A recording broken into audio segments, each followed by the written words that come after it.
যে নাম রাম রূপে ধনুর্ধারী, যে নাম কৃষ্ণ রূপে বংশীধারী এবং যে নাম গৌর রূপে দণ্ডধারী।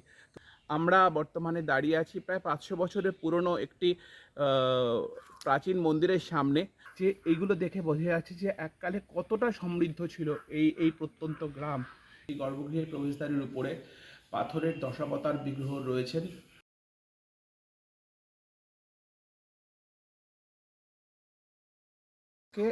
এগরা 1 ব্লকের পাঁচরোল গ্রাম পঞ্চায়েতে এসছি। এই গ্রাম পঞ্চায়েত যে জনপদ, এই জনপদ ঐতিহাসিক গুরুত্ব রয়েছে এবং প্রত্নতাত্ত্বিক প্রচুর গুরুত্ব রয়েছে। অধিপতি বাংলার স্বাধীন রাজা শশাঙ্কের সাম্রাজ্যভুক্ত ছিল এই এগরা, এবং এই পাঁচরোল গ্রাম থেকে সম্রাট শশাঙ্কের যে তাম্রশাসন সেটি পাওয়া গিয়েছিল, এবং সেখানে এই জায়গার নাম পরিষ্কারভাবে উল্লেখ রয়েছে এতালক্ষা বলে। এবং এই পাঁচরোল গ্রামের কালচারাল হেরিটেজও বহু সুপ্রাচীন। আমরা বর্তমানে দাঁড়িয়ে আছি প্রায় 500 বছরের পুরনো একটি প্রাচীন মন্দিরের সামনে। এখন অনেকখানি ভগ্নদশা মন্দিরটির, কিন্তু বোঝা যায় যে এককালে কতটা জাঁকজমকপূর্ণ এবং সমৃদ্ধ মন্দির ছিল এটি। এটি রাধা বিনোদ মন্দির। এই গ্রামে পরপর রাধা বিনোদ মন্দির, ষড়ভুজ মহাপ্রভু মন্দির, মদনমোহন মন্দির, এরকম মন্দিরগুলি রয়েছে এবং প্রতিটিতেই খুব সুন্দর টেরাকোটার কাজ রয়েছে। এবং এই যে স্থাপত্য রীতি, বাংলার যে দালান রীতি, সেই দালান স্থাপত্য রীতিতে তৈরি। আমরা বাকিগুলো ঘুরে দেখাবো। এই মন্দিরের কিন্তু প্রবেশদ্বার, যেটি গর্ভগৃহের যে প্রবেশদ্বার, সেই গর্ভগৃহের প্রবেশদ্বারের উপরে পাথরের দশাবতার বিগ্রহ রয়েছেন। একদম মৎস্য, কুর্ম, বরাহ, নৃসিংহ, বামন, পরশুরাম, রামচন্দ্র, বুদ্ধাবতার এবং কল্কি অবতার ভবিষ্যতে যিনি আসবেন বলে ধর্মপ্রাণ হিন্দুদের বিশ্বাস, সেই দশাবতারের বিগ্রহ রয়েছেন। এবং এই মন্দিরের অন্যতম, বৈষ্ণবদের অবশ্যই 12 মাসে 13 পার্বণ হয়, বিভিন্ন উৎসব অনুষ্ঠান হয়, কিন্তু এই মন্দিরের অন্যতম শ্রেষ্ঠ আকর্ষণ হচ্ছে রথযাত্রা। সেই রথে মহাপ্রভু এবং নিত্যানন্দ অধিষ্ঠিত হন এবং সেই রথ কিন্তু বেরোয় মাঘ মাসে। এবং আরও জানা গেল যে এই মন্দিরের যে মূল মহাপ্রভু বিগ্রহ, সেই মহাপ্রভু বিগ্রহ কিন্তু স্থিত, তিনি কিন্তু কোথাও বের হন না। এবং আগে আমরা যেমন বললাম যে নিত্যানন্দ বিগ্রহ তিনি গ্রামে গ্রামে ঘোরেন, ভক্তদের দর্শন দেন সচল বিগ্রহ হিসাবে, সেই নিত্যানন্দ বিগ্রহ বাইরে বেরোন। এটি রাধা মদন মোহন মন্দির, এবং এই মন্দিরেও কিন্তু খুব সূক্ষ্ম ছিল এককালে, এখনও কিছু কিছু বোঝা যায়, কিন্তু এই মন্দিরটিও খুবই ভগ্নদশা প্রাপ্ত। এবং নিত্য পূজিত রাধা মদন মোহন রয়েছেন, তার পাশে জগন্নাথ বিগ্রহ রয়েছে, সবই দারুণ নির্মিত, কিন্তু রাধা মদন মোহন আমার দেখে মনে হলো কোষ্ঠী পাথরের। নিত্য সেবা পুজো হয়, কিন্তু তেমন পরিপাটি নেই এবং মন্দিরে খুবই ভগ্ন দশা।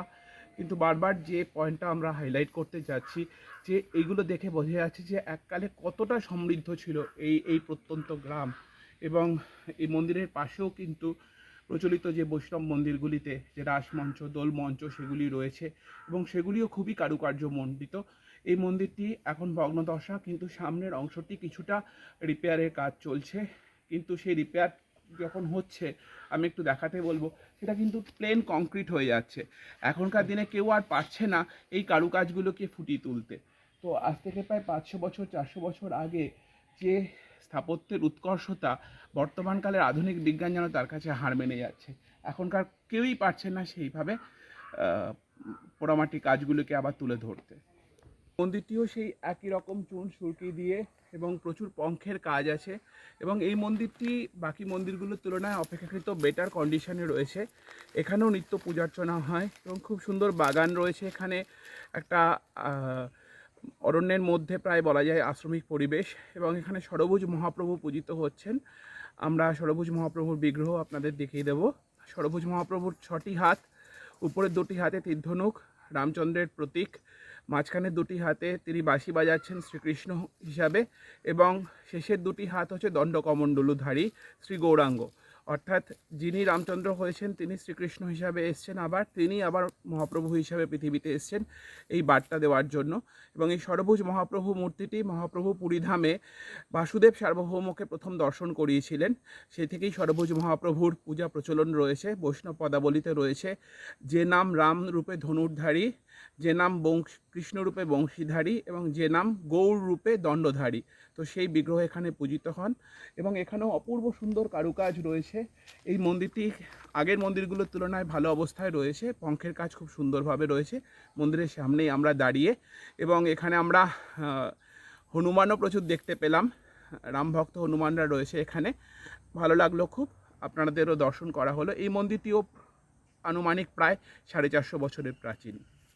এগরা গ্রামের চৈতন্য মদনমোহন মঠে আছি। এই মন্দিরটি নতুনভাবে তৈরি হয়েছে সম্পূর্ণভাবে এবং সম্পূর্ণ রেনোভেটেড হওয়ার পরেও মন্দিরটি কিন্তু খুব সুন্দর লাগছে, যদিও প্রাচীনত্বের সেই ছাপ হয়তো হারিয়ে গেছে। এবং এখানে আমার পিছনে দেবমূর্তি সব বিরাজ করছেন, মহাপ্রভু রয়েছেন, অনেকগুলি রাধাকৃষ্ণ বিগ্রহ রয়েছে, জগন্নাথ বলরাম সুভদ্রা দারমূর্তি সেবিত হচ্ছেন। এখানে মহাপ্রভু মূর্তির পাশে নিত্যানন্দ প্রভুরও বিগ্রহ রয়েছে, কিন্তু নিত্যানন্দ প্রভুর বিগ্রহ তিনি পাড়ায় পাড়ায় যে মহোৎসব হয়, সংকীর্তন হয়, সেখানে প্রতিভু হিসাবে নিত্যানন্দ প্রভুর বিগ্রহ যান। আজকেও হয়তো পার্শ্ববর্তী কোনো গ্রামে সেরকম উৎসব রয়েছে, সেখানে নিত্যানন্দ প্রভুর বিগ্রহ সেখানে গেছেন। এই মন্দিরের প্রত্যহ অন্নভোগ হয়, নিত্য পূজা হয় এবং খুবই পরিপাটি ব্যবস্থা রয়েছে। এখানে এসে খুবই ভালো লাগছে। এটিও এগরার পাঁচরোল গ্রামের একটি অন্যতম সম্পদ।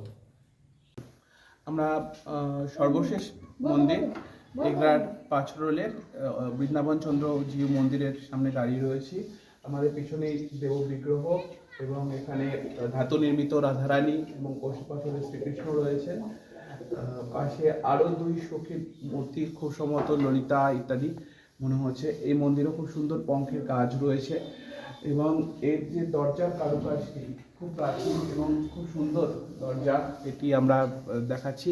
এবং এই মন্দিরে কিছু ভগ্ন দ্বারপালের বিগ্রহ রয়েছে বিভিন্ন জায়গাতে। মন্দিরের রক্ষণাবেক্ষণের একটু অভাব রয়েছে, একটু অপরিষ্কার রয়েছে, কিন্তু বিগ্রহ সেবা পরিপাটি হয়। যদি কোনোভাবে হেরিটেজ কমিশন বা অন্য কোনোভাবে এই জায়গাগুলো মন্দিরগুলো পুনরুদ্ধার করে সুন্দর করে সংস্কার করে এবং পর্যটকদের কাছে কিন্তু খুব ভালো ট্যুরিস্ট ডেস্টিনেশন হতে পারে এই পাঁচরোল। যাদের ইতিহাস সম্পর্কে, বাংলার প্রাচীন ঐতিহ্য সম্পর্কে আগ্রহ রয়েছে, তারা কিন্তু পাঁচরোলে আসবেন। এবং এর কাছে আলমগিরি, সেটাও খুব প্রাচীন সমৃদ্ধ গ্রাম। এই দুটি গ্রাম ঘিরে এই হেরিটেজ সার্কিট ট্যুরিজম কিন্তু হতে পারে, ভবিষ্যতে নিশ্চয়ই হবে, সেই আশা রইল। সবাইকে ধন্যবাদ।